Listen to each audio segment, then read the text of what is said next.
The Galactic Council had never seen anything like it.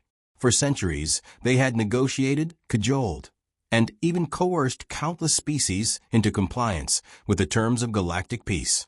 Every race, from the smallest insectoid species to the most powerful of the star-faring empires, had bent the knee or succumbed to the Council's will. But Earth had rejected them. It started with the diplomatic envoy. The Council's finest, a veteran ambassador named Sarek, was sent to make first contact with Earth. He was confident. After all, Earth had been monitored for decades.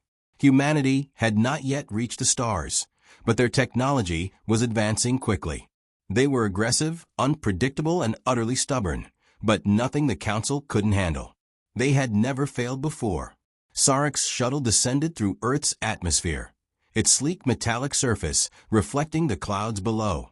He could see the massive human city sprawling beneath him, lit by millions of lights, an industrial world still in its infancy, but brimming with potential. As the shuttle touched down, a tense silence gripped the crew. The Earth delegation was waiting, a stark contrast to the Council's glittering formality. A human ambassador stepped forward, a tall woman with sharp eyes, her expression unreadable. Sarek greeted her with a customary gesture, but there was a tension in the air, an unease he had never encountered with any other species. "Welcome to Earth, Ambassador Sarek," the human diplomat said, her voice steady but laced with an undercurrent of something that Sarek couldn't place. "We've been expecting you. Thank you for the invitation, Ambassador. I come with a message of peace. The Galactic Council seeks to extend its hand in cooperation." The human woman's lips tightened into a thin smile. "Peace, you say? I believe our leaders are intrigued, but our offer will need to be examined thoroughly before we commit." The first sign that something was off came with that sentence. No species, no matter how independent, ever made such a bold statement when it came to dealing with the Council. There was always a sense of awe, of hesitation, of subservience. But not here, not with Earth. Sarek followed her into a large meeting room. The walls were lined with screens showing Earth cities and landscapes, green forests, sprawling deserts, oceans teeming with life. It was a beautiful world, one that seemed ripe for the Council's influence. He couldn't understand why they had rejected him so easily. The negotiations began as usual. The Council's offer was simple: technology, knowledge, and protection in exchange for Earth's alignment with galactic law. Sarek spoke of the many benefits Earth would gain by joining the intergalactic community: access to advanced technologies that would elevate humanity to new heights, the chance to trade and collaborate with other civilizations, and most importantly, security. The galaxy was vast, and not all races were as benevolent as the Council. He waited for the expected response. Humans would be wary, perhaps even hesitant, but in the end they would agree. They would see reason, as every other race had before them. But what he received instead was a direct refusal. "We've read your terms," the human ambassador said, her voice still calm but firm. "And we're not interested in your protection. We can take care of ourselves." Sarek blinked, stunned. This was unheard of. "You reject the Council's offer of peace?" he asked, his tone carefully controlled. "Yes," the ambassador replied without hesitation. "We're not interested in trading our sovereignty for your protection. You see, we don't need anyone to protect us, especially not a council of alien races who think they can dictate our future." The words hung in the air, each one like a slap to the face. The Council had never faced such outright defiance. They had always negotiated with leverage, force, or subtle manipulation. But humanity was different. They weren't afraid. And more alarmingly, they didn't seem to care about the power the Council wielded. Sarek forced himself to regain his composure. "You misunderstand," he said, his voice growing more urgent. "The Council isn't just offering protection, it's offering opportunity. An opportunity for you to join a greater community. Think of the advancements your species could make." The human ambassador's eyes narrowed. "We've been doing just fine without your community. And as for your advancements, we're quite capable of reaching those heights on our own. We don't need your help." A chill settled in the room. Sarek felt a rising sense of unease. This was more than simple rejection. This was a direct challenge to the Council's authority. He tried once more. I urge you to reconsider. The Council doesn't make threats lightly, Ambassador. If you continue to reject our offers, there will be consequences. The Ambassador's expression didn't change. We're aware of that, and we're willing to face whatever comes. But I assure you, we won't be intimidated. Sarek stood motionless, a rising tension building in his chest. He had never encountered such resolve. Very well, he said, forcing the words out. If you refuse the Council's offer, then you will stand alone in the galaxy. The Ambassador nodded, her gaze unwavering. Then we will stand alone, and we won't bow to anyone, not even to you. As Sarek left the room, his mind raced. Earth had rejected the Council. Not just their offer, but their authority. And for the first time in his long career, he wondered if the Council had made a grave mistake in underestimating the species. It was clear, Earth was not like the others. The Council was not used to being ignored. For centuries, it had been the unquestioned authority in the galaxy, able to sway even the most stubborn species with the weight of its influence. But now, humanity had thrown their offers back in their faces, rejecting everything the Council had to offer. The rejection was not just defiant, it was a statement. And the Council had no idea how to respond. The emergency summit convened in the heart of the Council's command station, a massive, circular structure that orbited a distant star.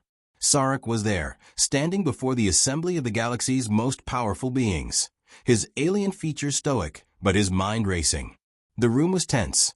Every species represented there filled with a quiet unease. They were all accustomed to getting what they wanted. But this was unprecedented. We cannot let this stand, one of the Council members, a tall, regal being from the Wrath Empire, declared, his voice a low, rumbling growl. His skin was a deep shade of purple, and his eyes glowed faintly with an unsettling intensity. Humanity has made a mistake, a dangerous one. If they are not brought to heel now, they could become a threat to us all. We cannot simply force them, Sarek interjected, his voice careful but firm. They are not like the other species we've dealt with. They are different. The room fell silent. The other members of the Council looked at him, their eyes narrowed, their expressions skeptical. For a long moment, no one spoke, until another voice, cold and calculating, broke the silence. They've already made their choice, said Vorkin, a leader from the Zalar Dominion, his skin a gleaming silver. The time for diplomacy has passed. We need to make an example of them. Send a fleet to Earth. Show them the cost of disobedience. The suggestion hung in the air, a dark cloud threatening to break into a storm. The Council was divided. Some members were eager to act, to assert their dominance. Others, like Sarek, felt the weight of this decision was more complicated. If the Council acted too harshly, Earth's resistance could spark a conflict that would ripple throughout the galaxy. But as the debate raged on, a message arrived, interrupting the discussion. It was from Earth, a direct transmission from their government. Sarek's hand trembled slightly as he activated the screen. The human ambassador appeared on the hologram, her expression as calm as it had been when they last met. She didn't even flinch when she saw the faces of the entire Council before her. We've received your response, the ambassador said, her voice cool but unwavering. And we've given it serious consideration. We've decided to decline your offer once again. You're free to continue trying, but understand this. Your threats are meaningless. Humanity does not bow to anyone, not to your Council, not to any empire. The message was short, concise, and utterly defiant. The words echoed in the room, carrying a finality that left the Council members stunned. For a brief moment, there was no sound, no movement, only a growing sense of disbelief. How dare they? Vorkin snapped, his tone venomous. We offer them everything, and they spit in our faces. This cannot be allowed to stand. Sarek took a deep breath, trying to calm the rising tide of anger within him. We need to be careful, he said, his voice steady but filled with a sense of warning. They may be speaking with bravado, But they are not without reason. Earth has proven capable of resisting our advances in ways we hadn't anticipated. Another council member, a quiet, reptilian figure from the star system of Noxel, spoke up. Perhaps it is time we considered their position more carefully. Maybe humanity's refusal isn't simply a rejection of us. It's a declaration of their autonomy. They could see the council as an occupying force. Perhaps they fear that joining us would mean losing their freedom. The room fell into uneasy contemplation as the members weighed this new perspective. The idea that humanity could see the council as an enemy was foreign to them. The very concept that any species might not want to be a part of their unified order was unthinkable. This is a test of wills, Sarek said, his voice cutting through the silence. If we push too hard, we risk pushing them to desperation.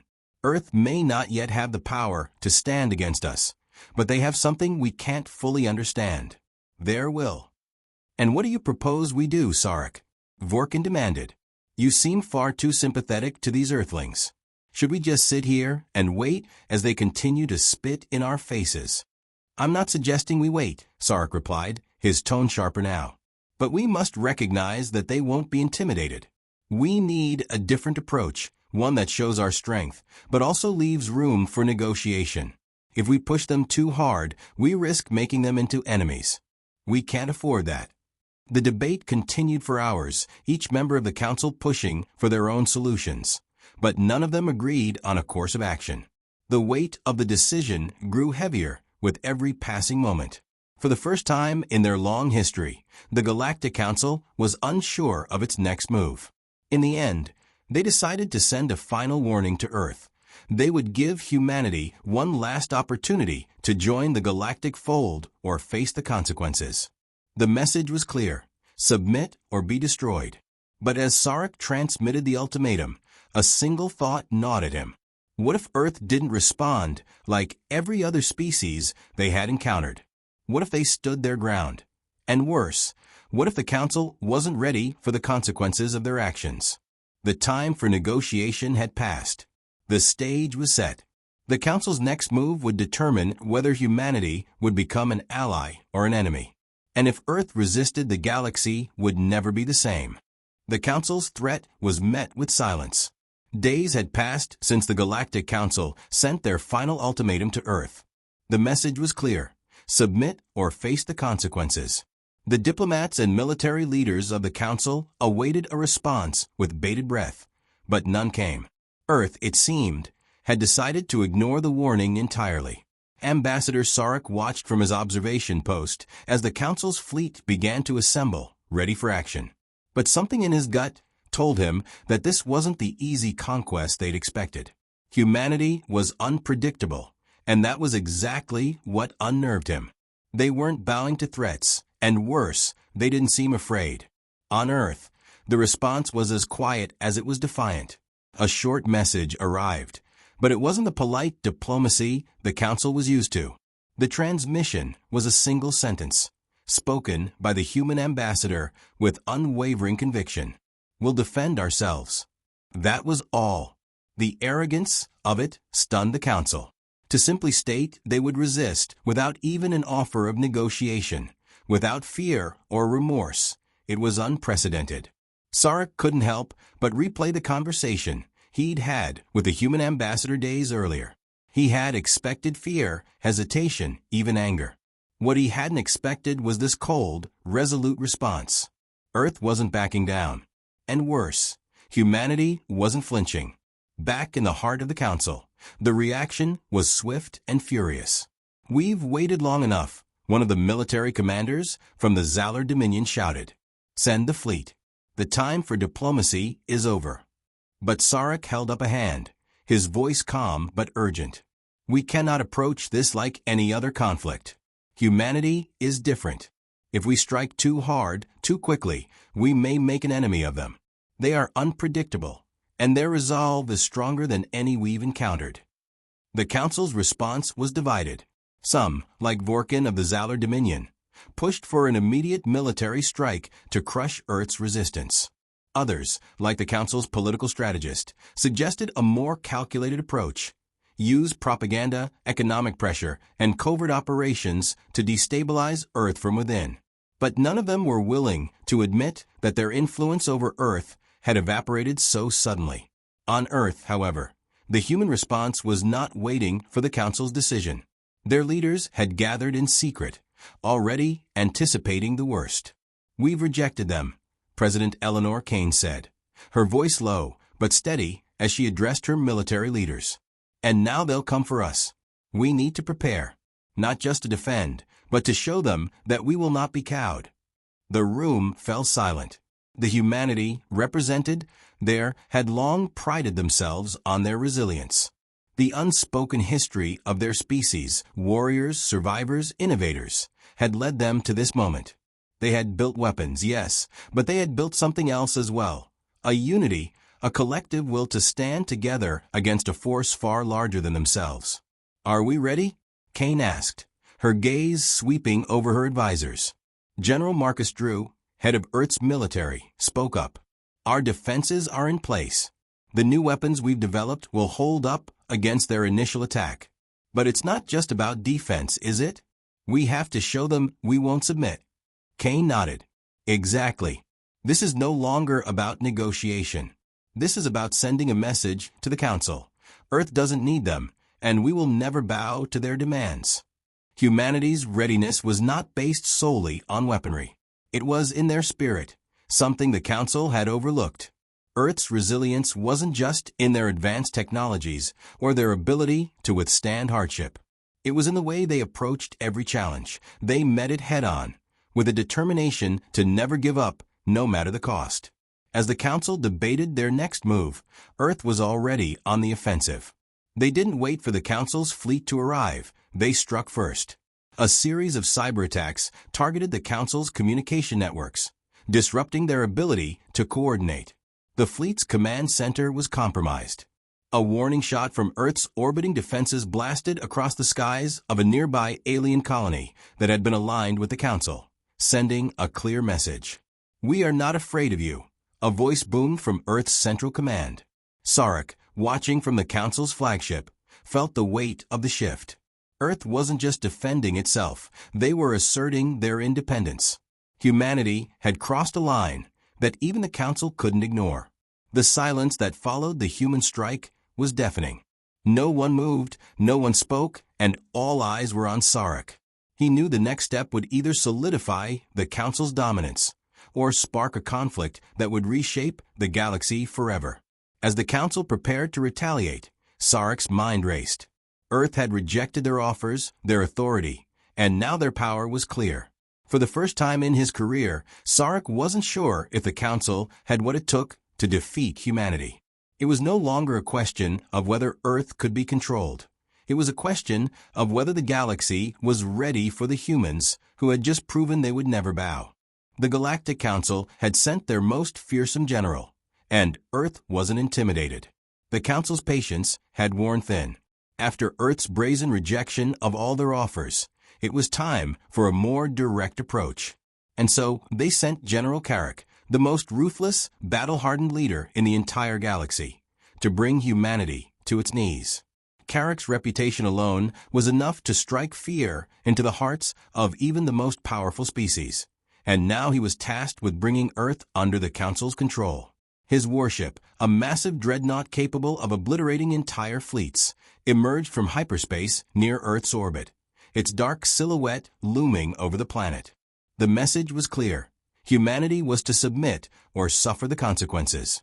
The Council had given Carrick full authority. "The humans have proven themselves obstinate," said the Council's voice over the comms. "You are authorized to use any means necessary to force their compliance." Carrick's cold, calculating eyes studied the holographic display of Earth.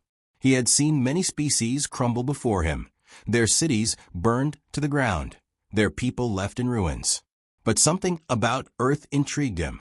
These humans, with their defiant message, had refused to bend. They were unlike any species he had faced. "Prepare the fleet," Carrick ordered, his voice low and devoid of emotion. His crew responded immediately, as they had done countless times before. It was the same routine: overwhelming force, swift annihilation. On Earth, President Eleanor Kane and General Marcus Drew watched in silence as the incoming threat loomed on the screens. The military had prepared for this moment, knowing that their rejection would lead to retaliation. What they hadn't expected was just how bold the Council's move would be. Carrick wasn't just a general. He was a symbol of the Council's absolute power. And now, that power was being directed at Earth. Should we engage them now? Drew asked, his tone measured but tinged with anticipation. No, Kane replied, her voice calm yet resolute. We wait. They want us to react in fear, but we're not afraid. We'll make our move when the time is right. The tension in Earth's command center was palpable. Kane's decision to hold off felt almost reckless, but Drew trusted her instincts. They had survived this long by refusing to show weakness, by standing firm in the face of overwhelming odds. Now, they had to show the galaxy that Earth would never bow to anyone. Carrick's fleet began its descent toward Earth's atmosphere, and with it came a chilling message broadcast across every communication channel. Humanity has made its choice. Surrender or face the full might of the Galactic Council. Carrick's voice rang out, cold and unforgiving. Your resistance ends now. The threat hung in the air like a death sentence. But again, there was no immediate response from Earth. No show of fear, no pleading for mercy. Instead, the human military stood firm, their defenses poised and ready. As Carrick ships neared Earth's orbit, Earth's fleet sprang into action. A barrage of missiles launched from their orbital defense platforms, streaking toward the incoming dreadnoughts. It was a show of force, a demonstration that humanity wasn't prepared to roll over. Carrick's fleet responded swiftly. Energy shields flickered to life, blocking most of the incoming fire, while the massive warships returned fire with their own deadly arsenal. The battle raged in the cold vacuum of space, a brutal exchange of firepower that lit up the stars. On Earth's surface, Kane and Drew watched in silence as the first wave of enemy fire struck their defenses. The damage was significant, but their shields held. Earth wasn't the most advanced civilization, but they had made extraordinary strides in the past few years. The Council had underestimated their ability to fight back. We're holding, Drew said, his voice tight with concentration. I know, Kane replied, her eyes never leaving the screens. But they're just testing us. This isn't the full assault yet. True to her words, the next wave of attacks came. A dozen more dreadnoughts dropped out of hyperspace, joining the already formidable fleet. The Council had sent everything they had, knowing that Earth's defenses would only last so long. We can't win this, Drew said, his voice grim. They're too powerful. Kane shook her head. We don't need to win. We just need to survive long enough to make them understand that we're not backing down. Earth will stand, no matter what. Carrick observed the battle from his flagship, his eyes narrowing. The humans were tougher than expected. They were holding their ground, not retreating, not panicking. But he had seen this before, species that fought tooth and nail, only to be crushed when they realized they were outmatched. He wasn't worried. Earth's resistance would falter soon enough. Or so he thought. A new signal pulsed through the battlefield, one Carrick hadn't anticipated. It was a countermeasure, a weapon unlike anything he had seen before. Earth had released a satellite-based disruptor that emitted a powerful electromagnetic pulse, temporarily disabling all of Carrick's ship's communication and weapon systems. For a moment, chaos erupted in Carrick's fleet. The warships struggled to regain control, their systems flickering back to life only to fail again. Carrick's eyes widened as he realized what had just happened. Humanity wasn't just fighting with their weapons. They were outthinking him. This isn't possible, Carrick muttered to himself. They're not just resisting, they're adapting. It was too late. The human fleet surged forward, capitalizing on the confusion. Though their ships were smaller, their tactics had proved effective. Earth wasn't backing down. The challenge Carrick had been prepared to crush was now one he had to face head-on. For the first time in his career, General Carrick was unsure of the outcome. And deep down, he realized that humanity was not a species to be underestimated. They were, perhaps, something far more dangerous than he had imagined. The galaxy's most powerful fleet was struggling, and humanity was only getting started. General Carrick stared at the chaos unfolding across his flagship's command center. The damage was mounting.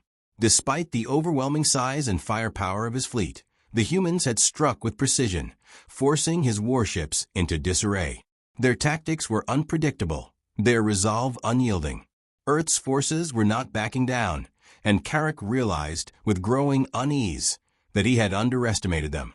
The Disruptor satellite had been a game-changer. It had disabled the fleet systems, throwing their coordination into disarray.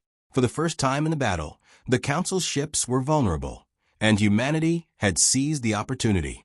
Smaller Earth warships darted in and out of range, launching pinpoint strikes at the larger dreadnoughts. Carrick's fleet was no longer fighting a simple resistance. It was engaged in a full-scale battle for survival. "Get our systems back online," Carrick barked, his voice tinged with frustration. "Re-establish communications with the fleet. Now." His officers scrambled to follow his orders, but each second was one more in which the humans gained ground. He was no longer in control of the situation. For the first time, the Council's military superiority was being questioned, not by a superior force, but by a force that simply refused to yield. On Earth, President Kane and General Drew watched as the tide of the battle began to shift in their favor. The Disruptor satellite had given them the opening they needed, but they knew the battle was far from over. Carrick's fleet was regaining its strength, and Earth's defenses were not infinite. They would need more than just tactics to win. They needed something that could tip the scales decisively in their favor. "General, what's our next move?" Kane asked, her voice steady despite the weight of the situation. Drew's face was grim, his eyes scanning the holographic map of the battle. "We keep fighting. We have to hold them back long enough for the next phase of our plan." "Next phase?" Kane raised an eyebrow. "What do you mean?" Drew didn't respond immediately. Instead, he tapped a few commands into his terminal, and a new projection appeared on the screen. It showed Earth's surface, a grid of global locations where covert operations had been taking place for months. Hidden bases, underground facilities, and deep space assets, all of which had been prepared in secret, in anticipation of this moment. "We've been building something," Drew said, his tone low, almost reverent. "Something we knew the Council wouldn't expect." Kane's eyes narrowed as she watched the projection. The pieces were falling into place. The quiet whispers of humanity's resistance were about to erupt into something far greater. Back in the depths of space, Carrick's fleet had recovered enough to re-engage Earth's defenses, but the damage had already been done. The human counterattack was relentless, and for every shot the Council fired, they were losing ground. Carrick knew that if he didn't end this quickly, the humans would grow bolder, more dangerous. But he had one final trump card, a weapon of mass destruction, a planet killer that could wipe out Earth's resistance in one swift strike. He was about to issue the order when a new signal intercepted his command line. It was Earth. But this time, it wasn't just a message of defiance. This time, it was a declaration. "This is President Kane." The voice crackled through the transmission. "You've made your threat. Now we make ours." The holographic display flickered, and what appeared was not another threat, but a single image, a map of Carrick's fleet, pinpointing every vulnerable weak point, every exposed flank.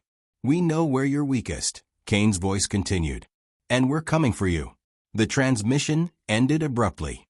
Carrick's heart skipped a beat. Earth wasn't just holding its ground. It was targeting his fleet's weaknesses, systematically exploiting the very same vulnerabilities he had worked so hard to protect. This wasn't just about winning the battle. It was about forcing the Council's surrender. For the first time since the start of the war, Carrick felt the uneasy grip of doubt. He wasn't just fighting humans now. He was fighting something far more dangerous. Humanity was not just resilient, they were resourceful, relentless, and intelligent beyond anything he had predicted. And now, they had unlocked something that even he couldn't anticipate: the full might of Earth's technological advancements, their alliances, and their refusal to back down. Carrick's hand hovered over the command console. The destruction of Earth was still an option, but as he looked at the live battlefield, he understood one chilling truth. Humanity had just shown him that they could survive, adapt, and fight with a fury he hadn't anticipated. The real battle had only just begun. The Council had made one fatal mistake. They underestimated humanity. General Carrick stood at the helm of his flagship, watching as the final remnants of his fleet limped through space, battered and broken. His pride, his strength, had been shattered by the very species he had believed would be crushed beneath his boot. Humanity had not only survived their onslaught, they had turned the tide, forcing the Council to consider an outcome they had never imagined. On Earth, President Kane addressed her people, the weight of victory hanging heavy in her words. We stood alone against the galaxy's greatest military force, and we proved that we will not be cowed. This is just the beginning. The human forces had driven the Council's fleet back, striking at their weakest points with precision and force. Earth's technological advances, once underestimated, had proven to be a formidable weapon against the Council's arrogance. The disruptor satellites, the covert operations, and the resilience of every human soldier had turned the tide in ways Carrick had never foreseen. Carrick's mind raced as he processed the gravity of the situation. The once proud fleet he commanded was in tatters, and Earth had not only held its ground, they had inflicted a heavy blow. The cost of this failure was far greater than just a military defeat. The Council's authority had been shaken. The galaxy was watching, and the message was clear. The Galactic Empire was not invincible. We can't afford to lose any more ships, Carrick muttered, his voice low. We need to regroup and retreat. But the retreat was not without consequences. The human forces had proven that their determination was not to be underestimated. And in the wake of this battle, Earth's resolve had hardened. No longer were they the isolated, primitive species that the Council had once believed them to be. They were a force to be reckoned with. Back on Earth, the mood was not one of celebration, but of grim determination. The victory was hard-won, but Kane knew that it wasn't over. The Council would not back down easily. The galaxy's greatest empire had been humiliated, and its leaders would undoubtedly seek retribution. But humanity's message had been sent. They would no longer be a pawn in the hands of a superior race. They would not kneel, no matter the cost. As Kane stood before her council, she addressed her advisors, her voice unwavering. We've proven ourselves. But this war is far from over. The council will come back stronger, angrier. But we will be ready. General Drew nodded, his expression serious. The council has lost more than just ships. They've lost their grip on the galaxy. We're not the only ones watching. Other species will see what we've done and begin to question the authority of a council. We may not have won this war yet, but we've set a new precedent. Kane's eyes narrowed. We'll make sure the galaxy knows. Humanity stands on its own now. We don't need their so-called protection. The message was clear. Earth was not just surviving. It was evolving into something far greater than the Council had ever anticipated. A new power was rising in the galaxy, and the Council's grip on the stars was slipping. As Carrick's fleet limped away from Earth's orbit, he knew that the Council's response would be swift. They would not let this defeat go unpunished. But the next time they came for Earth, they would face a humanity that was no longer afraid.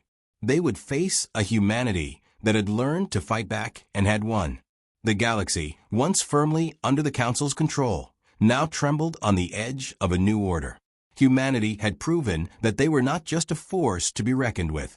They were a power capable of rewriting the rules of the galaxy. And for the first time, the Council was forced to acknowledge a bitter truth. Earth was no longer a subject to be ruled. They were a threat, and they were ready to take their place among the stars.